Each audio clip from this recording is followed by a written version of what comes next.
You're watching Leafs Morning Take with host Nick Alberga and former NHLer Jay Rosehill.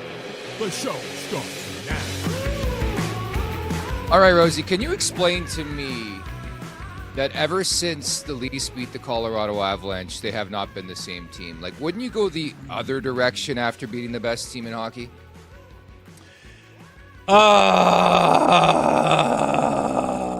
I don't know what to tell you, man. I know it seems like they've come back down to earth.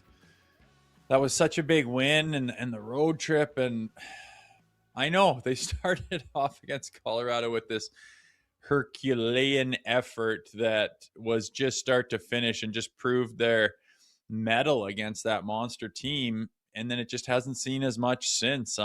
It's been quite disappointing. And with the injury news rolling in, starting to slip, to be honest with you, and they need some grip here in a hurry. You notice the patterns of this team and you try to predict them, but I can't say I love the pattern that they're in right now. It's kind of there, but kind of not quite enough to get it done. Some spaces of good, but you just feel the whole time, like that whole game, I was like, that was the flurry of chances and we didn't get one. And it's 1-1. Wow, they scored 17 seconds left in the first period and now it's tied and now we can't get one. And I just did not have good vibes about the team and where they were at. You get a point, which is good, but we can't keep doing this. At least we got a point. Like it's just not sustainable with the landscape in that division. That's Jay Rosehill. I'm Nick Alberga. This is the Thursday edition of Leafs Morning Take presented by Bet365. And we'll get to Mark Masters coming up in about 30 minutes. But I sense some dejection in Craig Berube in his post-game comments. I was a couple feet away from him. And yeah, it was just one they had to have. And unfortunately, they couldn't get it. And the way it all went down was very, very frustrating. If you're Berube, you got to be careful what you say because it's a rookie. But I think the one thing that I could point out quickly last night was how much they miss Willie Nylander in situations like that, where it's like people are complaining on social media, why is Michelli, why is Domi out there? Who do you plan on sending out there? That's my question if it's not those guys. Please indulge me. Well, it's 3-on-3 overtime with all the space in the world, and it's all about puck possession and having an IQ and an offensive mind and being able to make plays develop. And that's Michelli. That is Domi. I get a disher out there with Austin. That's the thing. Unfortunately, they just have a shit record without Willie Nylander. Like he's kind of your one ace in the hole if you can get into overtime, and he seems to get the job done all the time. Like, yeah, and I know Domi just set up Austin recently, but it seems like Austin is just not that. Willie's more reliable in overtime, and yeah, you're definitely missing him. And you score one goal in 60 minutes, right? And it wasn't for a lack of chances. I think the end of the first and the beginning of the second, it was just a pepper show, and Gibson was ridiculous. I think I texted you guys. I'm not saying we got goalied, but I was saying I just feel like we're not going to be able to score. Like just no pucks are going to get to the back of the net today. And that's exactly what happened. You scored one goddamn goal. And it was kind of earlier in the game. So it just seemed like an eternity of them playing hockey without being able to score a goal. It seemed kind of flat, little bit uninspiring. They seemed kind of scared to make a mistake. Yeah. It wasn't really desperate enough for the situation they're in. It's just, yeah, it's kind of like they're leaking oil right now, man, and they need to be firing on all cylinders, the polar opposite of that. And you thought they would be, as you mentioned, with that road trip and having the success that they did. And it seemed like they found their game, and the tipping point of that, or the tip of the spear, was that Colorado game. It's like, there it is, boys. Like, you dig deep, you come together, you work your nuts off, and you just become a bunch of horses. That's the formula, and we haven't seen it enough since. And you look at the Vegas game, you look at Mammoth, you look at the Red Wings, and it was just like, there's just too many points on the board. Like, if you just get those, you're in such a good spot here. And again, injury, we'll get to all that stuff. But yeah, it's kind of disappointing. I'm not sky is falling, but it's like, boys, if we don't find what we had there, around that Colorado time period, we're not going to make the playoffs. Like, it's getting to do or die here. Like, you need to understand the urgency here. Yeah, I'm right there with you. Like, the sky's not falling for me. I don't want to be that guy either. They picked up a point, but I think you look across the standings. I think another helpful night for the Maple Leafs, right? They're still 1 point back of Boston, wild card 2, 2 points back of Buffalo, wild card 1. Pittsburgh won last night, but the Islanders, Washington, Philadelphia all lost. The Flyers did pick up a point. So, like, the best case scenario, but more with the injuries, man, especially on the back end. Like, we find out, well, Ekman-Larsson leaves the game early. We don't know what's going to happen there. They're not practicing today, so we're going to find out more ahead of the game against Vegas tomorrow. But then we see the tweet from Chris Johnston earlier today where it's like Brandon Carlo tweaks something, which is crazy to me because I'm in the room last night and he's doing a post-game scrum. So, like, it's just been that type of year. And then I understand people are up in arms, but let's call a spade a spade. Brandon Carlo was awful last night. He has not been good the last couple games. It's the Brandon Carlo we saw earlier on this season. So really losing him, it's upsetting, but I think you can weather that storm. But you start to wonder moving forward, are they going to be able to overcome these injuries, man? Especially the Ekman-Larsson one. Like, that's the bigger one for me. Taking nothing away from Carlo, I think for the most part, if you blend in all the games since coming back, he's been much better than he was earlier this season. But losing Ekman-Larsson could be season losing, honestly. With Tanev's return nowhere in sight, you lose OEL, they could be cooked, man. Well, that's the thing. Like, their back end, it hasn't been as strong as it could be, and now you're losing the pieces that were keeping it together, the OELs. Like, I can't say McCabe has had his best stuff recently either. You mentioned Brandon Carlo. I mean, Morgan Riley has been a topic of conversation all season long. What does that leave? Troy Stetcher, your waiver pickup, is going to be the glue to hold the entire decor together. Sorry, it's not happening. I mean, Benoit's, had a couple of hits and is moving it a bit. I don't see him being as exposed. But I mean, you're asking your 5-6 guys to be the glue to hold this team together and get them into the playoffs when you're facing the type of opponents that you are with the schedule they have. It's just not realistic. You're not setting yourself up for success there. So I don't know if Carlo and OEL are down and Tanev's done for the season. Like, how much money are you putting on the Leafs to make the playoffs? It's just a gross feeling. And, you go up to the forwards and, where has Michelli cooled off? The Robertson conversation is pretty calm. Cowan is kind of showing his inexperience. It's just like, are we cooling off here or are we ramping up? And last night was a game where, you wanted them to have it. And I felt like a couple of, if you could bury a little bit more early, you could have had that. If you shut down that last minute of the first period and get into the first intermission with a lead, things could have been different pretty easily. But woulda, shoulda, coulda, man. Like, what do you want to do? You want to rewind the tape and redo it? Well, everyone wants to do that after a loss. You don't get that luxury. It's just a stagnant place right now, and they need to have momentum, to be honest. Right there with you. And I think moving forward, they got a couple games before now in the Olympic break. Just try to weather the storm. I think this is so huge for every team in this league, but to get a 3-week break, especially for like the Matthew Nyes of the world, Tavares, Carlo, who knows, what this means for Ekman-Larsson, who's supposed to play for Team Sweden here at the Olympics. But if you can just scratch and claw and be within 3 or 4 points of a playoff spot, I'll take it. And this is why I've been crucial in saying the last month, and I understand this team's been playing much better. The schedule was not favorable to begin with here in the second half, just the level of opponents. They got Vegas on Friday. I understand they're on the back-to-back. Then they got Colorado. Then they got Buffalo. Like, you would laugh at me if I told you that before the year, but the Sabres win every fucking game. It's going to be hard, and we've been saying this all season long. We're going to find out a lot about this team over the next week and a half until the Olympic break. Like, my spirits are shot, man. It just 50 games has felt like 150 games, if that makes sense. And it just every day you wake up. And then I even saw a crazy stat on Twitter the last couple hours where it's like the Leafs lead the league in games where they finish the game with less guys than they started. I think it's at like 29 of the 50. Every game they lose somebody. Like OEL, I was just like minding my own business at the game last night. And then like first intermission hits. I'm like, I haven't seen Oliver Ekman-Larsson. And then you chime in the chat and say he's done for the night. And I'm like, oh, that makes sense. Like, he's a very noticeable figure out there. But it just seems like every time something is starting to go right for this team, it's like 2 steps back, man. Yeah, they have had zero help in the injury department. There's no question about that. It's been the story the entire year. I mean, their star goalie, I forget he's on the team. He's been gone for 2.5 months. Yeah. And there's been some key pieces of there. I mean, Willie Nylander's out. Austin Matthews has been out.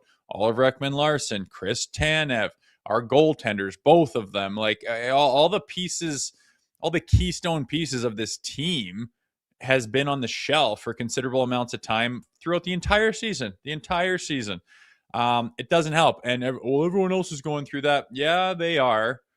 Mhm. I don't know to what degree. I think the Leafs, like you just said, there's 20, how many? 25 out of the like it's more than half of Something the like game. that. Somebody It was leaves the crazy. game because they Yeah. can't play. That's tough. That's rough. No question about it. I don't give a shit about the Olympics for Oliver Ekman-Larsson. Like Yeah. I care about the Leafs. I do not care about Team Sweden. If you want to really get down to it on his personal, what it would mean to him, fine. But that's so far down in my list of priorities that I do not care if he plays in the Olympics. Maybe that's rude. Yeah. Maybe that's cold. Fine. But I am like seriously wanting this team to play in the playoffs. Like I just Yeah. it'll piss me off for months if they don't make the playoffs. And if OEL can get 3 weeks of rest and rehab, if Tanev can get that, if Carlo can get that, if Matthews can get that, if Nylander can get that, if Matthew Nyes can get that, and if they can weather this storm and be within a couple of points of playoffs before that time, I think this team will be okay. But they can't drop every friggin' game leading up to that, or it'll be too big of a gap. I mean, I look at the standings, I'm like, I can't believe we're just within like a hair of first and second wild card spot after some of the blunders. There's 2 points against Vegas and the Red Wings, and it sucks because you're used to seeing the Red Wings and the Buffalo Sabres being like gimme games almost, or ones that you can win unless you have a huge blunder. Now they're dogfights. So again, like I would love to get all these guys to have a huge rest and have a huge time to recover and recuperate. Olympics, whatever. I mean, he's gonna go. I think Willie's probably gonna go. Yeah, I guess they're all slated to go until otherwise stated. But like, man, if they can be within a couple of points of the playoffs and get a 3-week break, it'll be a whole different ball game for the rest of the season once that puck drops when they come back. Yeah, and it just feels like everybody wants to avoid the Willie conversation, but like if he can't get into a couple games, they got 7 less between now and the Olympic break. I think optically it's not going to be a good look. It is not going to be a good look. But again, he was in the press box last night wearing a really cool ball cap and doing his thing, and he's got the swagger. But it's going to be a really, really tough look to see Nylander go to the Olympics, and who knows what happens at the Olympics. But just buckle up for that conversation, because I truly feel like we're at a point where we should be questioning if maybe the best player on this team should be going to the Olympics when he can't even dress for his NHL team. So how many games? What if he plays 1 game and then goes to the Olympics? I think that still looks bad. What if it's 2? It's got to be like 4. It's got to be 4. I know. Or else you're like the Maple Leafs pay you $11.5 million and you're taking, it's like you're taking time off work so you can prep for like your vacation and be healthy for your vacation, where it isn't a good look. But in fairness to the athlete, like the timing of it might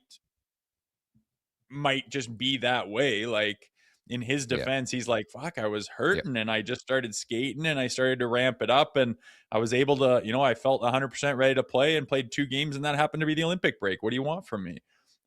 That's possible. But yeah, the optics, I'm prepared for the optics to, depending on how many games he gets in beforehand. Imagine he doesn't play a game before and goes to the Olympics and plays. Dude, this is like that Prime series where, remember, he missed a playoff game and then, he had migraines, and then they're shooting this guy at his condo with a bunch of people watching the game. Lights flaring, all the boys over. He's laying on his belly on the couch Like, going, what? oh, that was close. Like can you imagine? Like the law, there's a word that's trying to come to my mind, but not reading the room, or I can't think of it Yeah, right now, but can't just think of it. not Yeah. understanding the situation. Like, how the fuck do you go Levity? on? Yeah, it was something else. I can't think, Yeah. but it doesn't matter. Like, just not understanding how bad that is of a look in Yeah. the market that you're Yeah. in to miss the game with It's a tough. migraine. I'm not saying migraines aren't bad, but I'm just saying, well, maybe just tell the crew of Prime, let's not set up in my fucking apartment while I'm watching my team play. And it does not seem like I'm in a dark room, shaking, feeling like I'm about to Yeah. die. You're sitting there laying on your belly saying, hey, boys, who wants some appetizers, boys? Let's fire up the lights, boys. Hey, get a mic on me. Like, God, yeah, it's a terrible look. So I hope that's not the story with Willie. Because if he like does something like play no games and then go to the Olympics, making 11-5 and missing 10 games before that, it could be the beginning of some ugliness for Willie. And we know what this market does when it's not vibing a guy. You know what I mean? Nothing surprises me anymore. Anyways, our super chat charity partner is Sick Kids. Want to make sure that your question or comments get on the show. Hit us up with a super chat. Proceeds from our super chat will go to Sick Kids, ranked the #1 research intensive children's hospital in Canada and third in the world. I see a bunch of super chats. We'll get to those coming up later on, but I do want to get to our opening block here. Mark Masters is coming up from TSN in about 15 minutes as well at the Leafs Nation 401 on YouTube. Hit that like button, hit that subscribe button. Leafs Morning Take wherever you find your podcast. Make sure to leave us a 5-star review. And don't forget to visit theleafsnation.com. This segment is brought to you by Table Fare and Social, your go-to spot for pregame bites, after-work drinks, and good times downtown, conveniently located right across from the arena and just steps from Union Station in the Metrolinx bus terminal. Table Fare and Social offers a wide selection of food, cold drinks, and space for large groups. Family-friendly fun and ready to host your crew. Book a pregame party for your friends and colleagues at Table Fare and Social, located directly across from the arena. What was your read on the OT winner? Was that just a man against the boy in Sider and Cowan? I think just, a lax. Give me your lunch money. Now, to me, I mean, it could have happened to anyone. It did happen to Cowan, but the lackadaisical, okay, I'm going backwards with it now. I'm going to go out of the zone. Usually when you do that, they let you do that and they give you the space and they're not going to chase you. So he had all right, I'm going to turn this back and see what I can set up. We've got possession. And it was just lackadaisical, right? He didn't understand that, you're still under the gun. And it's kind of like when a power play player goes out there and he's just kind of nonchalant with it, like, hey, it's the peeper, and it's like, no, a guy can grab that. A guy can pick it off. A guy can go on a breakaway. It was a little bit of that. Sider recognized it, chased him down, give him the shot on the hips. And what I didn't like out of Cowan is once you're on your ass and you're the last man back, that puck's right there. Like, desperately get your shaft of your ice on and swat that thing up against the corner to the boys. He gave the most half-hearted with just his heel down. Like, get that whole thing. You know how you can put your whole shaft on the ground and just slide the prick and fucking slingshot that thing and get that. There was that's a desperate, oh my God moment where, okay, you weren't paying attention before. Now you're on your ass and you're the last man back and this guy's coming around you to get a breakaway to end the game. Give me some desperation there. Show me that you're shocked and panicking and willing to do anything he just kind of took this half-hearted little slap at it with the heel of his stick and missed it, and then the game's over. That's what pissed me off. But as far as the other stuff, whatever, it happens. And kind of agree with Chief. Young guy. He's, been great for the team. He's developed. I think he's gotten a lot of confidence. He's contributed in a lot of ways and a lot of different times in a lot of games. I'm not knocking Easton Cowan. I mean, to have a hiccup like that, and he hasn't been at his best recently, you could argue, dude, he's 20 years old. He's doing goddamn good here. Like, it happens. And like Chief said, hey, it's a young player. You got to expect that. And I think that's the attitude you got to have there. Watching in real time, too. I'm right there with you. I'm like, man, you got to get that puck out. Like, just put the stick along the ice, and he, swung and missed like the Blue Jays 2 years ago. I couldn't believe it in real time, and he just got bullied by Sider. He's like, that's my fucking puck.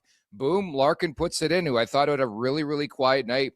Then you look at the box score, still 1-1. But that's going to haunt me, man. They played 4 games against Detroit this season. They lost all 4. They went 0-2-2. So 2 out of a possible 8 points. And then in hindsight, when you look back and we recap the season and maybe they missed the Stanley Cup playoffs, I look to those games.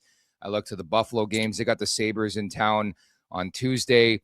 And there's your answer right there. But I just think the margin for Airman is razor thin right now because you chunked away so many points in the first half of the season. You can't afford to lose games like that, plain and simple. I'm sorry. Well, I'll be honest. I'm surprised we are where we are in the standings right now. Yeah. I'm surprised we still have, we're just within reaching distance. Like you could call it just pretty much just a little like a race, a dogfight with that. I'm surprised we're not 4 points back. You pissed away points to Vegas, pissed them away in last night against Detroit, and 6 points against Detroit. You dropped. The Mammoth game was just one of the grosser ones. It's the worst game since Christmas, probably. Yeah. It's just we can't keep having this conversation. You have to rattle off back-to-back regulation wins here. And again, you got Colorado coming up. I think that Vegas game needs to be a regulation win at home. Like it just does. That would help out, obviously. You lost your game in hand on Boston, so there's just no bereavement. There's no space to dick around anymore. And we've been saying that for a while. And I'm not saying they're dicking around, but they're flirting with dicking around, and they're still right there at that wild card. So enough's enough. I mean, for all I know, they're going to come out in this matinee game where it seems like the Leafs never play these matinees, and they're going to win in regulation against Colorado, for all I know. Like, I don't know. I don't know. I hope so.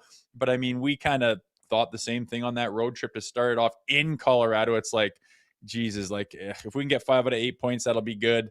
I doubt we're getting any in Colorado. If you could get 1, my God, what a blessing that would be. And they started off with 2 and ended up having a fairly successful road trip with a couple hiccups. But I don't know, beat Buffalo.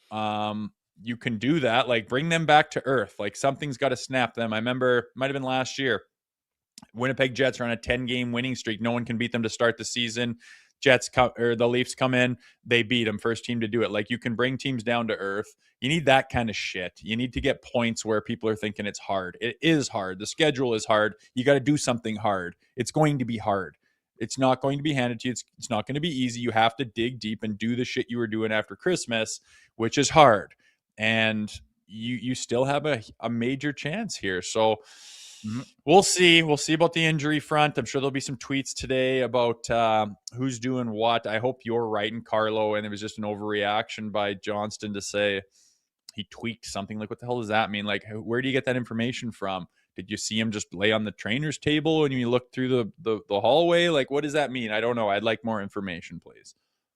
I don't think we're finding anything out today. The Leafs are not practicing. So it's going to be one of those me and Zach Phillips on Leafs Morning Take tomorrow reacting to all the injury bullshit at 11 a.m. Eastern time. That's what it's going to be because the Leafs actually got a day off. They need it. They look tired. They look fatigued. At the Leafs Nation 401, hit that like button, hit that subscribe button. Thought the turning point in the game last night, and I hate to say it because I love the guy, and he scores a big goal in the game off the fanning attempt by Yarncroke. It's Scott Lawton. So he gets the penalty shot. The building's jacked, and he dumps it into the corner, essentially. I just wonder what that penalty shot looks like if it's not late with the shitty ice. You know what I mean? And he obviously got in his head a bit, right? I think so. I mean, oh God, the first thing he's probably thinking is, do I do this big clapper that I've become famous for? And then he's thinking, no, Gibson will know that and I'll look stupid. And then, I don't know, maybe he panics and does something like that. Like, I never like it when a guy comes in really slow and really wide. It just, the only way you can beat a goalie is with your hands. Like, unless you're Patrick Kane, that's kind of tough to do. And there's 3 minutes left in the first period. The ice is all shit. And the chance, like, why is it dangerous to try to go in really slow and just beat a goalie by dangling the shit out of the puck right in front of him? Because you could lose the puck. And it's exactly what he did. And disappointing, yeah. I guarantee he wants that back. It happens. I just hate the look. I'm just like, God, no. When there's shootouts. I mean, look at the World Juniors and the shootout they had. Oh. Every guy was fucking up and coming in stupid slow and doing the dumb shit, and they were all shooting, I think, and not but it's just like it just doesn't give me confidence when a guy comes in really wide and really slow. I'm just like, oh God. And it was as bad as it gets. You stick handle yourself right out of the puck and it just dribbles into the guy's glove. Yeah, that sucked. And that kind of was a turning point, wasn't it? There wasn't a whole lot of positives after that. I almost want to see a rule where you can pick if you want the penalty shot or just the 2-man or the 2-minute penalty, right? Because the Leafs were shorthanded, I believe, at that point. And Lawton worked so hard to get the B-way, man. And to have that happen just stunk. And it killed them momentum-wise. You're saying you'd turn down a penalty shot just to go 4-on-4? That's chicken shit. Dude, we just talked about it, dude. Like, these guys are so supremely talented, and it gets to the penalty shot, and they forget that they play hockey. It's actually crazy. And Lawton, after the game, joked about it. He's like, I should have faked that my stick was broken and have Matthews shoot it, which I love it, man. Like, even of the scrums last night, Lawton was still so even keel. Like, he is such a pro. He is such a leader. He knew exactly what to say. He's like, we got a point. You got to move on. Tomorrow's a new day. The sun's coming up. Like, everything you want to hear in your leadership core. And again, it could have happened to a worse guy, but I think he responded accordingly. He had another really good game, played some heavy minutes, did that line specifically against the top 6 against Detroit. So, like, that's certainly a positive. But, I mean, the power play has come back to earth too, man. I know they snapped it around a bit last night, but they didn't score. And that's going to happen sometimes. Joe Woll deserves a lot of credit too. He went shot for shot with John Gibson. I wasn't crazy about Toronto's game last night in general. Thought the first couple minutes they were pretty good. Thought they got caved in the last 10 minutes of the third period in OT. They just had no response for Detroit. And quite frankly, I think it was Joe Woll who got them to overtime to begin with. I was expecting a bit more after that Minnesota game. Granted, they played with 5 defensemen the whole night, too. You can't forget that. Yeah, it is kind of disappointing. Like, it seemed like they played a little bit scared, a little like scared to make mistakes. I mean, that was the whole beginning of the season. They played tight as hell, gripping your sticks and just afraid to make a mistake. And it's just this unconfident, panicky look on everyone's face. And I mean, you think that breeds good play in the National Hockey League? It doesn't.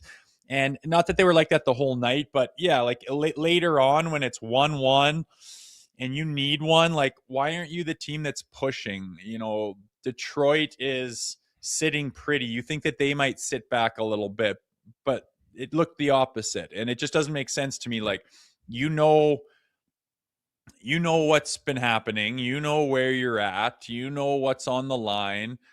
Can I get some urgency is kind of what I'm thinking. I know they're tired. I know mentally, but like, fuck off, man. Guys have fought in trenches of actual wars with foot rot, and they get up and just find a goddamn way. Like, dig deeper. It's a fucking hockey game. You're in ridiculously good shape. Go out and fucking work your nuts off and just deplete yourself. You can get an IV after the game, for God's sakes. You have a day off the next day. Like, I'm sorry. Like, I'm so tired of this. They're really tired. Well, fuck. Go take a nap. Like, how tired are you? You're sitting on a private jet. You're sleeping in the Ritz-Carlton. You have food out the ass. You have doctors and trainers and masseuses and everything. Like, settle the fuck down with this. Well, they couldn't possibly. They've played 40 games. Like, sorry. Guys have done a lot harder shit than that. Guys run ultra marathons. Guys do triathlons all the time. Like, stop with this. They're too tired. I want more urgency in the late game there. I want them to get 2 points. And I'm sorry if I don't know, the media is so, for how hard the media is on the team, the media is so soft on them for being like, on every team, like, oh my God, like, fuck, it's not that hard. You just dig deep and work your nuts off and like be desperate and be urgent and come together and say, let's fucking do this together. I don't like the excuse. Like, why are the Red Wings pushing harder than you in the late game when your entire season is on the line? You need that point. So I get annoyed when I hear that excuse time after time. Yeah, I thought Detroit wanted it more last night, especially in overtime. Like, they just had a bit more juice, a bit more gumption, a bit more bite. It helps when Gibson plays that way, but like, they picked him up too. Patty Kane was good. I thought Raymond was good. Like, to get a goal the way Larkin, Edmonton's killed the Leafs this year. That Sider is a hell of a player too. I thought JVR had an impact in that game. You're right. You just need a bit more. You got to cross that finish line. And unfortunately, they're at a point where they just can't lose these points, and they did. And I'll look back in a couple months and circle some of these games and be like, okay, there's your answer as to why they maybe missed the playoffs here. Yeah, the margins are thin, and we've been saying that too much, right? I mean, they've done so well after Christmas and thought they found something, and they rattled off a lot of points. You know, the Colorado game that you might not have thought they could. And I mean, a lot of hope and a lot of belief came back into fans' minds, and rightfully so. They look damn good. We're just starting to hiccup and stutter step here, and because of what you did at the beginning of the season, you can't afford to do it. You just don't have that luxury. So I just keep waiting for them to stop leaking oil here, but last night didn't really breed that all the way. Again, enough to stay close. I am surprised at the standings at where they still are. Hey, where they're still in an all right spot. I mean, this is far from over, but you got to stop leaking oil.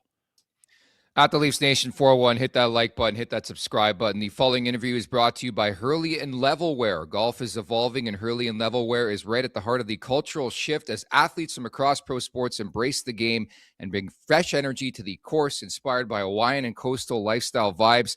Hurley and Levelwear translates that feel into sustainable, high-performance apparel built for today's athlete.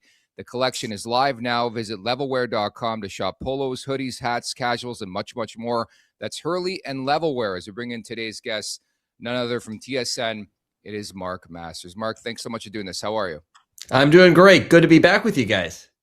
Yeah, bud. I want to start with Berube's presser. You were in there. I was in there. Did you sense some dejection weirdly last night? Dejection.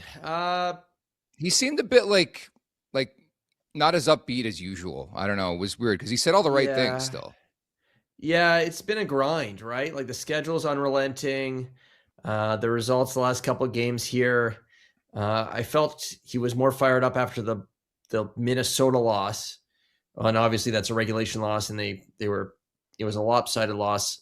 I didn't sense anything overly dejected from him. Obviously, he knows probably more at that moment than he's letting on about the Oliver Ekman-Larsson injury. So that maybe colors it a bit for him. And I know TSN Hockey Insider Chris Johnston has posted today on X that, it looks like Ekman-Larsson's going to miss time. That's a huge loss if he's out for any point of time here. And certainly for him, for his sake, you're hoping he's okay for the Olympics. So maybe that might have been on his mind. I don't know. He told us he was going to need more further evaluation. But if he had a sense that Ekman-Larsson was going to miss time, I know that if I was the coach of the Maple Leafs, that would not exactly have me in a great mood going into my media session. Yeah, and you're around the team a lot, Mark. We were just talking about the level of exhaustion or whatever they're feeling. The Olympic year, it's condensed. Is there the vibe around the team? Are they really grinding here? Are they depleted mentally and physically? Does it feel different than other years? It definitely feels like a grind right now, for sure. But I mean, it's for every team, right? That's why this homestand is so important when you're playing a lot, but at least you're at home for this stretch. And they've been very good at home this season. Prior to Monday, had the 7-game winning streak going. So it has been a grind. I mean, Simon Benoit last night was talking about how he has to play physical in this condensed schedule. He says the bruises don't have time to heal. But I got to just do it. It's my game. That's what I expect for myself. I love what I do. I get paid to do it. So it's a grind for everyone. Joseph Woll, not yesterday, 2 days ago, he was talking about how this schedule is tougher than the playoffs right now because you're playing every other day and there's back-to-backs mixed in every now and then. So it's clear it's something something every team has to handle, and it's a grind right now for the Leafs and every team. And like the Knights play tonight, so Leafs have to try and take advantage of that situation where the schedule helps them tomorrow. What's your read on this team right now? Because I started the show and I'm like, incredibly, that loss against Colorado, or that win against Colorado, I should say, killed this Leafs team. It makes no sense. Ever since that game, they haven't been the same. Are they just coming back to reality a bit here? That took a lot out of them, eh? I mean, to beat Colorado in Colorado, not an easy task, right? You could feel it in that room afterwards, the emotion of that win. And then they lose, of course, the next night, Utah, which was predictable considering how the schedule was and how things played out. And then they just could not hold on in Vegas, despite having those multiple 2-goal leads. They get emotional win on Saturday night in Winnipeg with a come from behind, which I'm sure took a lot out of them. Then they fly back. It's just been hard to catch your breath. Yeah, it does feel tenuous right now, right? Like with the injuries piling up again, and with the standings the way they are and the games coming so fast, it does feel like they're kind of hanging on at the moment. Mm-hmm.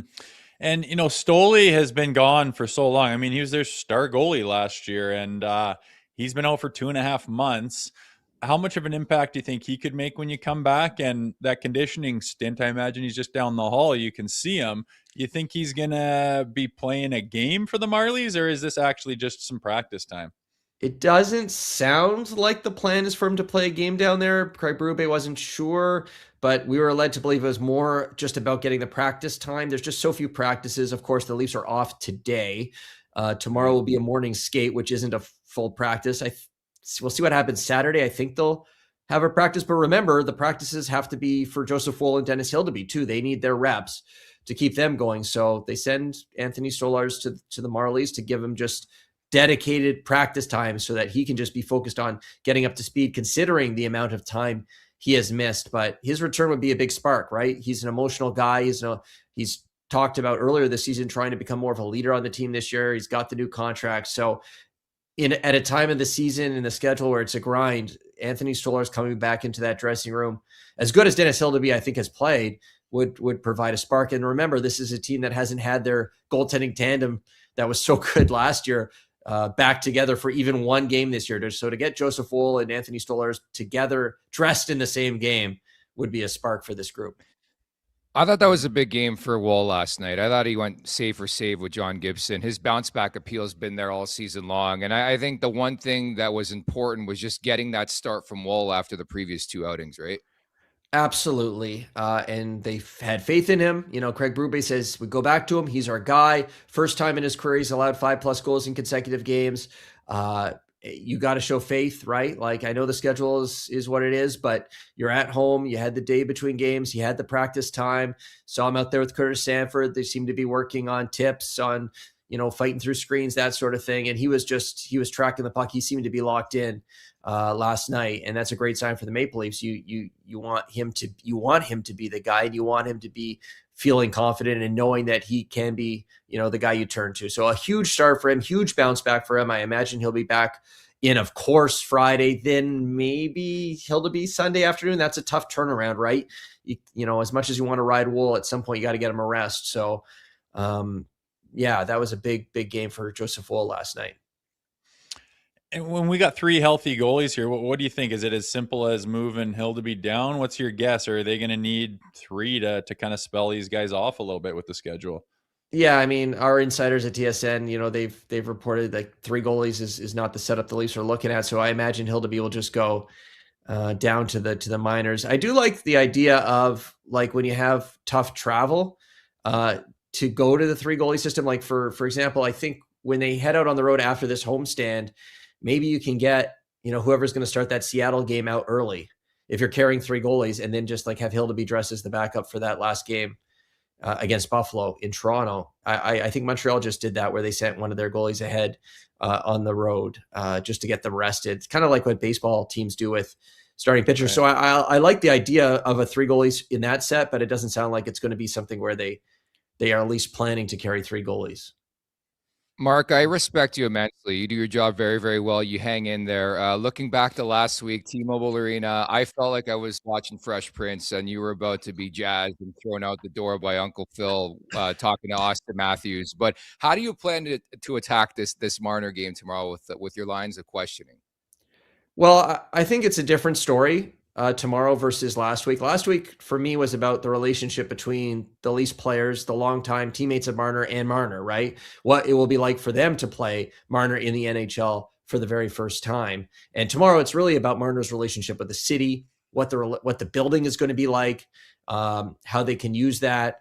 So to me, I think it is different. I think the questions will be different. Obviously, they have to be. We're not going to be asking again. I'm not going to be asking again about what it's like to play Mitch Marner for the first time in the NHL, because it's happened. It just happened. It's going to be more like, what is this going to be like? Like, I mean, this is the most anticipated game of the season. Mitch Marner's return to Toronto after the way things ended. So, we already heard Joseph Woll last night calling on the fans to give him a warm welcome. And to so that caught us. Yeah, I mean, I don't know if that seems unlikely considering he was already being booed in Vegas by Leafs fans, but it's a different fan base. Maybe the fans that travel and are doing that are maybe a little more hardcore. I don't know. That seemed overly optimistic by Joseph Woll last night, but the story tomorrow is Mitch Marner's relationship with the city. So I think the questions will be a little bit different. And I think it's going to be interesting because he's going to get the video tribute and they're going to do the big thing. And I'm wondering if there's going to be claps for that, but then boos when he touches the puck. It's totally going to be interesting. And I thought too much was made about your Matthews. I think he just said, hey, I'm done with the Marner. Like, I thought way too much was made out of that. But is it hard walking the line when there is a big storyline and it involves like an old player that was a friend of these guys? And it's the storyline you got to ask, but they just are just tired of asking it. Is it hard to balance that?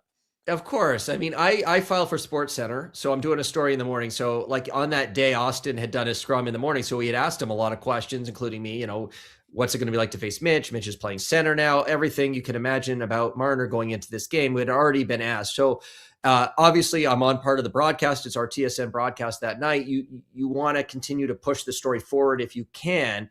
And so you're racking your brain like, okay, how can I ask it in a way where I'm giving the player, Austin Matthews in this case, a chance to give an answer that isn't just what he's already said earlier in the day. And in that scenario, like Marner had just shot the puck at him as they came off the ice, right? So I was trying to play off that a little bit. So it is a balance, right? Because I don't want to ask the exact same question over and over again, even though a lot of the storylines can feel repetitive at times. But obviously in that game, it's Marner versus the Leafs for the very first time. You can't ignore that. But, he gave his answer. As I said, message received, and I aborted my follow-up question about Mitch Marner and took a different tack the rest of the interview.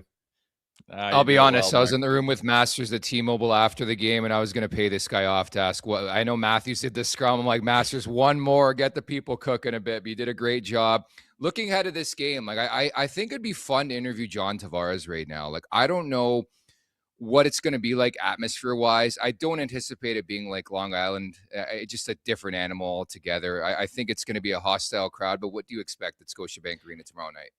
I am also intrigued to get Tavares' perspective on things. He's maybe the only guy who can put himself in Marner's shoes going into a game like this. Sure. I don't expect it to be like it was. Like, I don't think I'll ever experience anything like I did on Long Island that night when John Tavares returned, which was also the second half of a back-to-back for the Leafs, and Marner's also coming on the second half of back-to-back.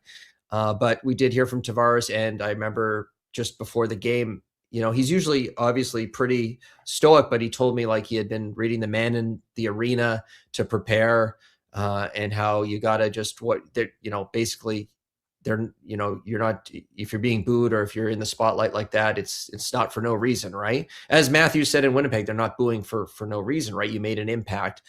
I don't like on a scale of 0 to 10, with 10 being Long Island when Tavares returned, 7.5 tomorrow. Like what do you guys think? I think I like that. Scotiabank is just a different animal, Masters.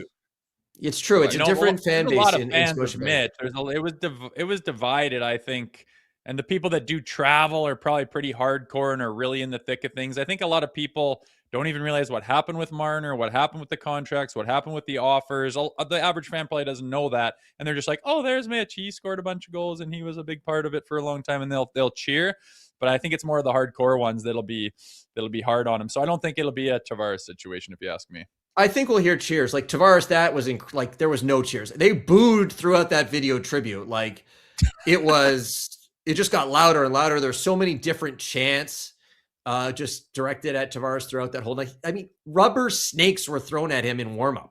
And we were doing like the availabilities. You could hear the fans just like in the old Nassau Coliseum, like over the, like, it just was heavy. Ruthless. Even I was walking, our hotel is right across the street from the rink in the old Nassau Coliseum. And I was getting heckled when I was walking across. As a member of the media, they thought I was Myrtle. They're like, go back to Toronto, Myrtle. I'm like, Myrtle? Wow. Wow. That ain't right, Mark. But they were burning jerseys. Like, I don't think are they going to be burning Marner jerseys? I don't think so. No. But like they're burning jersey, throwing rubber snakes at this guy in warmups. Like craziness. It will not. I do not think it will be like that. I think you'll hear some cheers during his video tribute. I think that 9 years, there are a lot of good times. I'm curious to see if the Vegas Golden Knights and Marner do some sort of media availability before the game, because obviously it's a back-to-back. They don't have to. But would it help Mitch to come out and kind of profess his love as he's done in the past, but just on the morning of this game, as he returns to Toronto, to talk about again how maybe tough it was to leave and how much the city meant to him, and maybe talk a little bit about how tough it was to leave, but how he felt it was, why he felt it was time. Get into that more. Would that, change the way he's received in the evening? So I'll be curious to see if there is any sort of availability with him before the game. I got news for you. He's not going to answer that question, or he's going to run away from that question. I'm sorry, Masters. You can ask 17 times. You're not going to get the answer. You'll never get the answer from that guy. I will add that I would love Toronto sports fans in general to adopt that personality where it's like, if you ain't with us, you're against us. Like, I love that Bo Bichette was on the screen at the game last night or whatever they did, and he was booed a bit, but you're not going to get that. The one thing I will say from this game tomorrow, I was at the game, as you know, in Vegas. Can I see one body check or one skirmish after a whistle? Like, that was the softest game of hockey I've watched in recent memory last week. Yeah, I mean, if a Leaf player, Marner's very hard to hit, right? Like, he doesn't get hit a lot, or if there's something like there's a chance here, obviously, for a Leaf player to create a moment, right? Like, or just, it doesn't even have to be with Mitch. Just, Mitch is coming in, and I don't know. Like, I guess I thought they might have been a bit more fired up to play him for the first time. I mean, even just to say, like, he's my friend and I don't want him to have bragging rights, and they pretty much called it just another game in Vegas. But it would have been, I don't know. It's going to be hard with the building the big way it is going to be Friday, tomorrow night. Hopefully the Leafs as a team, from their perspective, can feed off that a little bit, and there will be more emotion in the game, a little bit more physicality, and because they kind of maybe even need that to get themselves going at this point with the injuries piling up and just the grind of the season, right? It's a way to fight through it, is to find some emotion and energy in the game. So from the Leafs perspective, I'm sure, maybe they're hoping that will inject some energy, and we'll see a bit more physicality against it. Again, a Knights team that's playing in Boston tonight and should be a bit more fatigued. More importantly, they need this game really, really badly, and we've talked about it for the entire season. I just hate the fact that this game is buried on a Friday night. Polar vortex is minus $1 billion here in Toronto, but neither here or there. Appreciate your time today, Mark. Enjoy the game tomorrow, bud. It's going to be exciting. I'm pumped for this one. It's been circled for all of us, and I'm just curious to see the building. It's going to be a fascinating night in Toronto. It will be. Bud. Thanks, Mark. We appreciate it. It's Mark Masters at TSN breaking things down, and I know you're not going to be here tomorrow, Rosie. So what's your expectation for Marner's return? Yeah, I think there's going to be a bunch of signs on the glass in warm-up saying we love you from the kids and stuff like that. I think the first time he touches the puck, it's going to be some big old boos. I think like that? Yeah, some heavy boo birds. And I think some people will probably just chime in and they don't even know what they're doing. It'll just be contagious. And then there'll be the first TV timeout. They'll welcome him back and show a bunch of shit, and he'll stand up and wait, and there'll be a mix of applause and a little bit of booze. I think it'll be more applause because it's a time just to say, hey, you were here, welcome back. And then the booze will continue when he touches the puck, eventually fading off to being nothing. That's my best guess. I wish this organization went full heel and did a video tribute, but just acknowledge all the shitty ass plays in the playoffs. And maybe his 100th point, because he worked really hard for that too. I would do it. Imagine they healed it up and rinsed them, and then like the video cuts and then it just shows backhand sauce turnovers and dry hair screaming at the bench and a bunch of fake shit. Oh, that'd be interesting. And then all his sound clips too, of gag-worthy sound clips. Yeah, it'd be funny. There's two ways to go with it. I think the Leafs, classy organization, will probably take the high road. Likely. A lot of denial too, and I don't know what people expect from the players. In the scrums last night, they were asked and actually gave pretty good answers, but the fact that these guys are coming out and saying this is just another game, it's not. Okay, don't bullshit us. We know it's not another game. This guy was at the organization for 1 billion straight years. He has been the pride of the Leafs organization for, a decade or whatever it is. Like, it's not just another game. I'm sure you played in these types of games in your career where you're taking on somebody for the first time. Like, for example, something you can relate to, Claude Giroux, obviously different, but he was in Philadelphia for a long period of time, and you're an old Flyers teammate. It's not just any other game when Claude Giroux comes back for the first time. You catch what I'm saying? Yeah, it's different, but from the Leafs' point of view, the media makes a bigger deal about it than they do. Yeah. Like, it's a game that you got to go play. Yeah, Mitchie's on the other side. You might see him in the hallway. You might see him at warm up. He might slide a puck over to you as you're getting off on a face-off. You might say something silly or stupid or fun or chirp to him, and that's about it. Like, you want to win. You want to win that. No doubt about it. But the media makes it out to be this, and just the volume of it. Like Mark said, there was a scrum beforehand. There's a scrum here. There's a scrum after practice. There's a scrum after pregame skate. They grab him after warm up and do it again. Like, I don't blame Austin for being like, I'm kind of done with the Mitch. Like, what do you want me to say about the Mitch thing? Like, what sound bite are you looking for? It gets to the point where it's just so much. You're just trying to downplay it and fan the flames, and you're going to end up saying it's just another game because that's how you're preparing for it. You're not going to say, oh, I slept extra long on my nap, and I made sure to eat a whole bunch, and I visualized before the game, and I never do that, but I'm visualizing before the game because Mitch is playing again. Like, what do you want him to fucking say? It is just, they're doing the same things. They have nothing to say about it. He's not on their team anymore. And, after 10 and then 12 and then 14 questions about Mitch, it'd be easy to get your back up or just throw up the stone walls and just give nothing, right? I get it. I totally get it. But at the end of the day, this is as anticipated as any of a game for the fans, for the crowd, for the media, and probably for Mitch. But you're just not going to get that from the players, to be honest. Like, you're just barking up the wrong tree. They're not going to give you this big soundbite that you want. I love the Scott Lawton last night. He's like, it's going to be, and then he like pause and he's like loud and then he like smirks. He knows exactly what he's doing. He's probably somebody who understands the magnitude of a game like this because he grew up a Leafs fan. He's from Oakville nearby. But I think caught in the hoopla of this game, this is a massive game in the standings, man. We just talked about it. You got Colorado coming into town Sunday afternoon. You got Buffalo Tuesday. You got to stay afloat. Who knows what's going on with OEL and Carlo and Nylander and Joshua and Tanev, like Stolars, the list goes on and on. You got to find a way to grind this out. So I know it's kumbaya. We're happy to see Mitch. You got to get 2 points, plain and simple, in that game, man. Like, that's more so. I thought I'd be more excited for this game, but I'm really annoyed they lost to Minnesota. They lost to Detroit. And to me, it's bigger that they get the 2 points than worrying about Mitch Marner tomorrow night. Oh, I agree. I mean, if that gives you fuel, then use it. Otherwise, I don't care. Do whatever you need to do to be motivated to win that game. You dropped a point by all accounts against them last time, blowing 3 different 2-goal leads. Not good. In my mind, you owe them. And if you can win that game and get 3 out of 4 points against the Vegas Golden Knights, who took Mitch Marner off your hands, I think that'd be great. And it's a must win for a multitude of reasons, right? It's because again, you got the red hot Buffalo Sabres on Monday, Sunday afternoon game against the Avalanche, who will probably have a similar mindset against you, saying these pricks came into our house and took 2 points off of us, and that is not happening again. So they're all must wins, but if you drop this one against Vegas, you're setting the table to finish your season by losing 6 points in a row.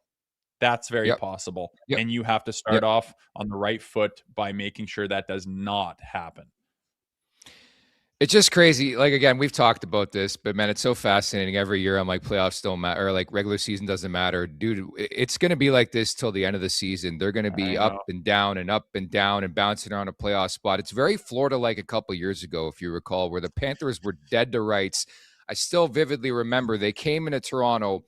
The Leafs coughed up a third period lead. Then they won in OT and they went on this crazy run. That you sort of need that type of run moving forward. And I think the cream does rise to the top. late in the season, so teams will start winning that need to win hockey games, and I hope the Maple Leafs among those teams. You got a flurry of super chats to get to in support of Sick Kids. MRush89, our guy, man, bringing it today.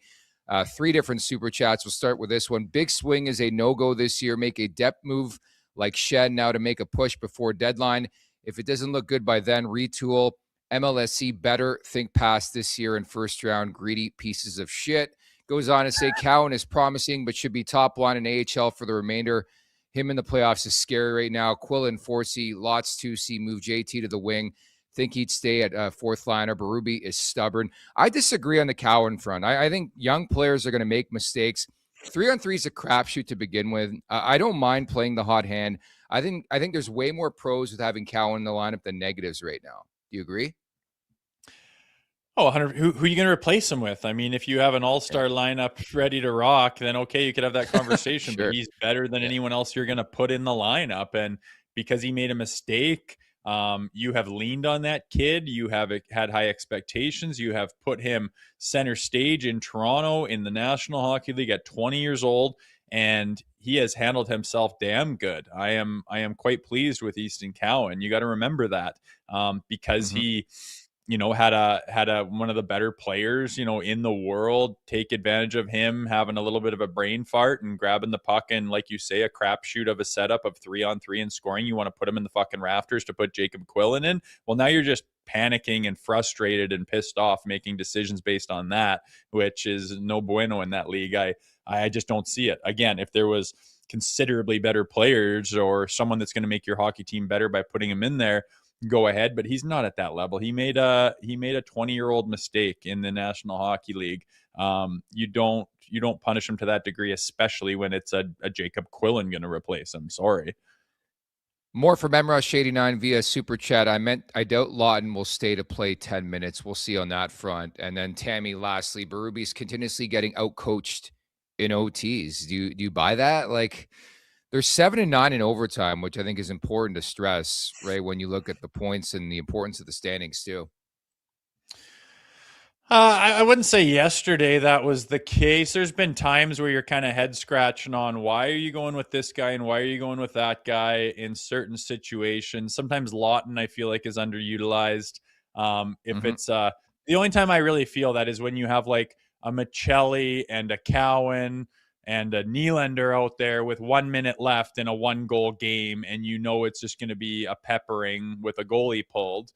And it's like Lawton's sitting there and he's like, Mr. Be in the right spot, be in the lanes, read the plays, defend extremely well, be able to get that puck out if need be, send someone on a breakaway, get on a breakaway. Like, he can read the play really well. He's one of the best defenders on the forward group. And instead you'll have like a Michelli out there and you're like, what the fuck is the idea behind that? That kind of stuff blows my mind. But not last night in overtime. I mean, Michelli and Cowan and Austin, like who are you going to? Yarny or Robertson or Lawrence? The McMahon? Yeah, okay. Maybe. Yeah. But yeah, sure. I mean, roll the dice. He rolled the dice. I'm not at the point where it's like brain dead coach or anything like that. Yeah, I agree. And the consensus in the chat, they don't have the horses for OT, which again is ironic because when Marner was here, they weren't even that great, if I recall, 3-on-3 wise. But yeah, it gets very, very thin. It just feels like, okay, you're waiting for Matthews to score. If he doesn't, they're going to lose. And very noticeable. Like, Nylander is Toronto's equivalent of Cole Caulfield in OT. Like, he's out there, you're likely going to win the game. And without him, and Matthew Nyes is maybe at 75%. Like, I thought he was better last night, but it's quite clear he lacks the pep that he had earlier the year when he started. Remember how hot he was to start the year? He's hurt. It's quite clear that Olympic break's going to help that guy. But again, bottom line, they got to find a way here. They have to find a way to dig deep and push through and get some points here over the next couple games here, Rosie. Yeah, 100%. It's the name of the game. We're going to wait and see if they can. Again, you can't go through this frustrating losses things very, very much. You just don't have it. So I'd love to see them pick up again where they were for that stretch, 10-game stretch after Christmas. They got to find that again, and it's going to be hard. It's a hard ask. I mean, especially if if Carlo and OEL are going to miss 2 weeks or something like that. Yeah. That might do it. It's just 7 sickening games. to say. Yeah, okay, 7 games. God.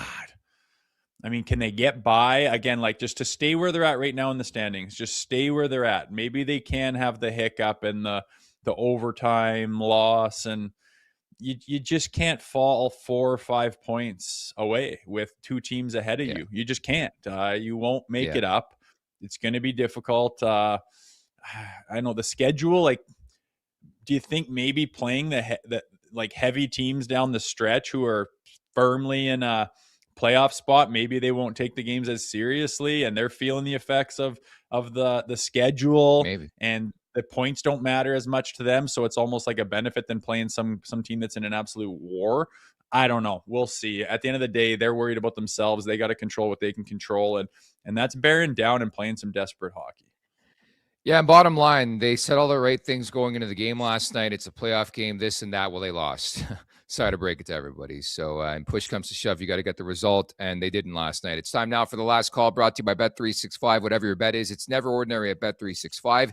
Download the app and get in on the game. Use code NATION. That's NATION, N-A-T-I-O-N.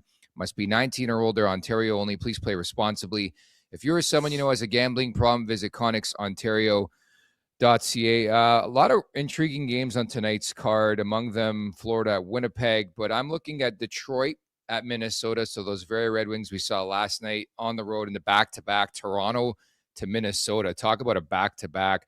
But Vladimir Tarasenko playing Detroit, who he played with last year. He's been on fire. He's got 5 goals in the last 3 or 4 games.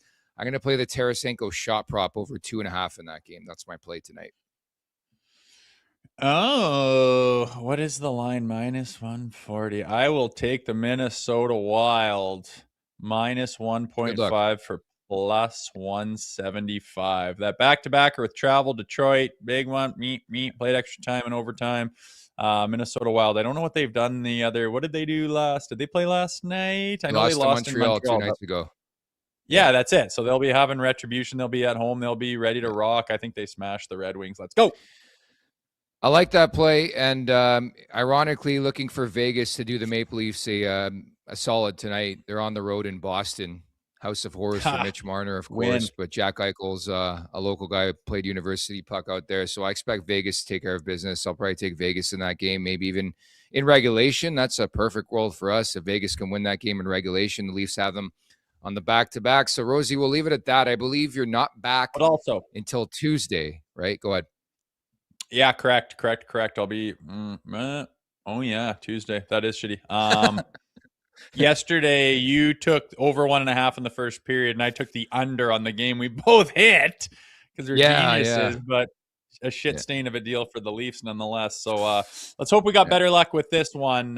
Yes, I'm not here. I got to do business, so I will see you guys on Tuesday and enjoy the hockey. Sounds good. Games.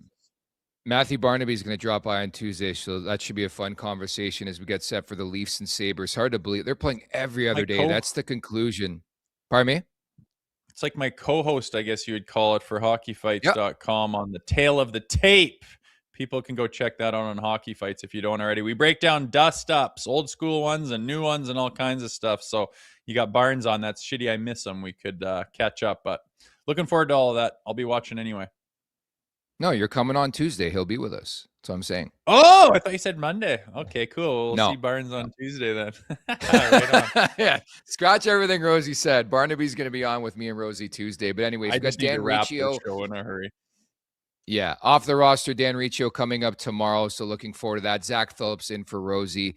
We're going to preview the Marner game. This is a big one, folks. We've had it circled all season long. Thank you to everybody in the chat at the Leafs Nation 401. Hit that like button.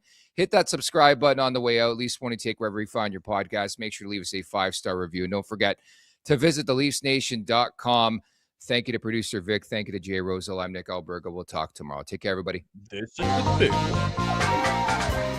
Make sure to check out more of our content right here on the Leafs Nation YouTube page. We got long-form interviews. We got clips. We got epic rants by Jay Rosehill. We simply have it all. And don't forget, you can find out much more at theleafsnation.com. Thanks so much for watching.